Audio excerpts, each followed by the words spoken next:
Hora de conversar com Mônica Bergamo, nossa colunista de todas as manhãs. A Mônica Bergamo vai falar sei lá de quê, porque eu não estou achando papel. Achei!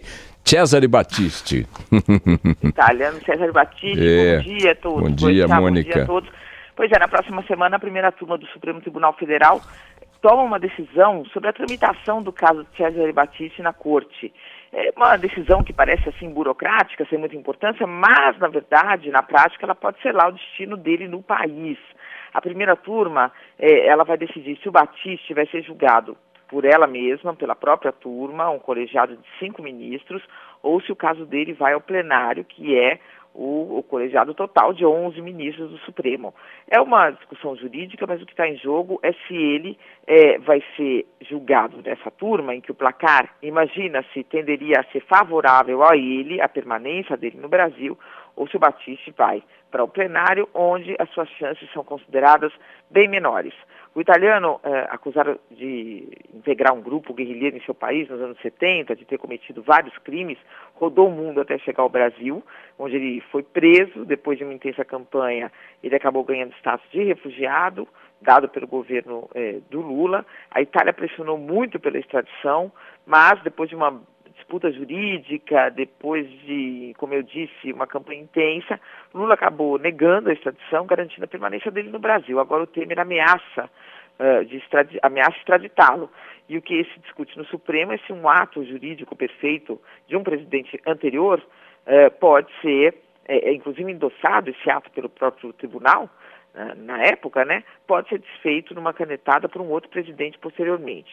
Se discute também se o que está ocorrendo agora, quer dizer, para decidir se ele vai ficar na turma, é uma questão firula jurídica, se o que está sendo questionado agora, o que está sendo feito no Supremo, apresentado ao Supremo, é um novo pedido de extradição, se seria considerado um novo processo, né, no caso de Temer querer realmente tirá-lo do país.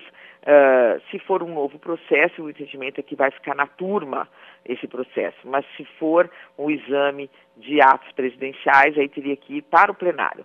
Portanto, algo que parece meio burocrático, meio assim, sem maior importância, na verdade é na próxima semana que se pode estar decidindo se ele fica ou não no Brasil, porque a palavra final, como sempre, deve ser do Supremo Tribunal Federal. Eu apurei no governo, vou deixar aqui, se o Supremo mostrar resistência à extradição, o Temer não fala mais nada, não deve forçar a mão. Caso contrário, aí vai estar aberta aí a possibilidade de fato, o presidente da República revogar um ato anterior do Lula e mandar o Cesare Battisti embora, o que a Itália quer muito. Tem pressão grande da Itália até hoje, tem pressão inclusive do Vaticano, para que ele volte ao seu país para cumprir uma pena dura, Boixá, uma pena assim que imagina-se que ele não sairia tão fácil da prisão. Ele próprio deu entrevistas há poucos dias dizendo que corresponderia a uma condenação perpétua, né?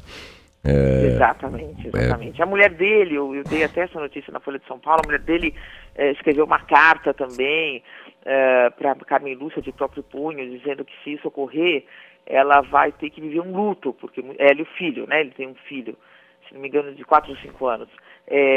Não teriam mais a possibilidade de conviver com ele, exatamente por isso que ele está dizendo de prisão perpétua, né? Eu recebi uma longa mensagem de uma ouvinte, Mônica, brasileira, que mora na Itália, ouvinte da rádio, e que por alguma razão tem proximidade lá com uma das famílias das vítimas, de uma das vítimas do Cesare Battisti. Ela fez uma mensagem enorme, falando ainda do sofrimento das pessoas. Parece que uma dessas vítimas, uma das pessoas atingidas ficou paraplégica, se não me falha a memória, e ela fala dos filhos e viúvas dos mortos ou netos, não me lembro bem agora, dizendo que essas famílias também passam por um sofrimento que não tem fim diante da lacuna, né, que representa a presença do Cesare Battisti livre num outro país, né? E na discussão que eu tive com ela por mensagem, eu disse para ela uma coisa que já repeti aqui no ar o outro dia. Eu entendo como uma consequência, enfim, histórica meio inevitável até, que regimes de exceção produzam reações radicais, tá certo? Então você tem um regime racista como tinha a África do Sul. É inevitável que os negros ou as vítimas desse regime se organizem, inclusive em grupos armados, para enfrentar e tentar derrotar aquilo. Você tem um regime colonialista, né, em que uma metrópole oprime o povo de uma outra nação, de um outro território, a pretexto de um domínio colonial. É natural que surja uma guerra de resistência dentro da colônia. Você tem uma ditadura, né, com tortura, com prisões. É natural que você veja o surgimento de grupos armados para enfrentar a ditadura. Então, regimes de exceção, situações de exceção, historicamente sempre produziram reações correspondentes. Agora, a Itália não vivia um regime de exceção quando o partido no qual militava o Cesare Battisti, o Partido Proletários Armados, cometeu os atentados. Essa é uma situação que me deixa, assim, eu não enquadro o Cesare Battisti no campo em que eu enquadraria um guerrilheiro ou um membro de um grupo armado de resistência, porque a Itália vivia um regime democrático, em que você tem outras condições para a luta política, né? Outros mecanismos, outros recursos para a luta política, né?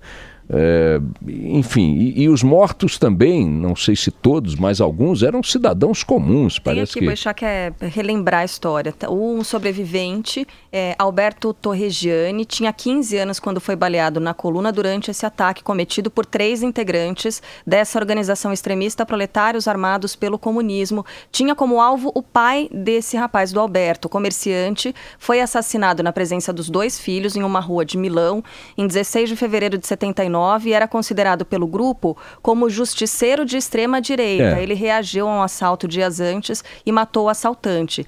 O Cesare Battisti é considerado mandante desse crime e nesse mesmo dia, 16 de fevereiro, Battisti teria participado do assassinato de um açougueiro, Lino Sabadin, na cidade de Mestre, quando oferecia cobertura armada para os companheiros dele.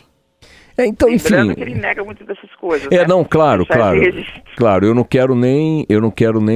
estou discutindo aí se o crime, o que eu digo assim, a justiça italiana afirma até hoje que ele tem responsabilidade direta no crime, os cadáveres lá estão, enfim, o que eu digo é o seguinte, havendo envolvimento direto do Cesare Battisti no crime, tentar justificá-lo politicamente eu não acho aceitável num ambiente democrático, entendeu?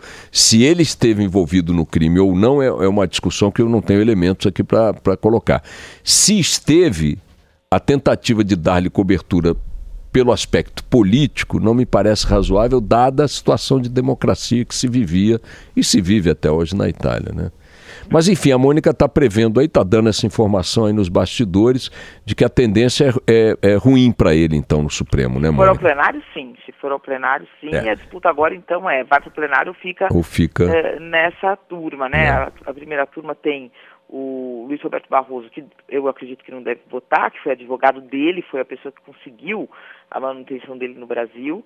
Tem o ministro Luiz Fux, a ministra Rosa Weber, que tem tomado sempre posições muito próximas, né? Eles têm votado sempre muito próximos, muito juntos, enfim, praticamente em grupo. Tem o ministro Marco Aurélio, ou seja, tanto o Fux quanto o Marco Aurélio já sinalizaram que acham que, veja, se você tem um ato de um presidente da República, né? Não pode revogar. Dando essa situação, a condição dele ficar, como é que 4 anos, 10 anos depois você desfaz esse ato, né? É uma questão formal, E tem o Alexandre de Moraes, que eu não consigo imaginar a posição, mas que eu imagino que é um pouco mais alinhada ao presidente Michel Temer. Mas, de qualquer forma, a turma me parece um pouco mais favorável, pelo menos é o que eles também acham, né? Do que o plenário. Bom, Mônica... O plenário é um pouco mais... Redio ali. Deixa eu te perguntar, a Carla Bigato tem aqui uma curiosidade para tratar com você, por favor, Carla. Da coluna da Mônica hoje, sensacional. Os cartões de aniversário recebidos por Marcelo Odebrecht, Mônica. Como é que foi? Ele, rapidamente, Mônica, ele fez 40 e... Serve de advogados, né? Ele fez aniversário, 49 anos, jovem, né, o Marcelo Anteontem, né? Anteontem. Sim, para fazer tudo que já fez, né? Comandar um conglomerado como comandou e e depois, enfim, todas as confusões em que se envolveu, e foram enviados a ele, foram enviados para os advogados mais de 100 cartões, e-mails por seu aniversário. Imagino que... Mais de uma centena. Facebook, mais de uma em algum lugar essa data, né? Para todo mundo assim lembrar. Funcionários da própria Odebrecht. Enfim, isso. enviaram isso. É uma curiosidade apenas. Mais de 100 cartões de aniversário recebidos por Marcelo Odebrecht por ocasião do seu 49º aniversário anteontem na cadeia. Mônica Bergamo, nossa colunista de todas as manhãs, volta a conversar conosco na segunda-feira. Até lá, Mônica. Até lá, um beijo, obrigado.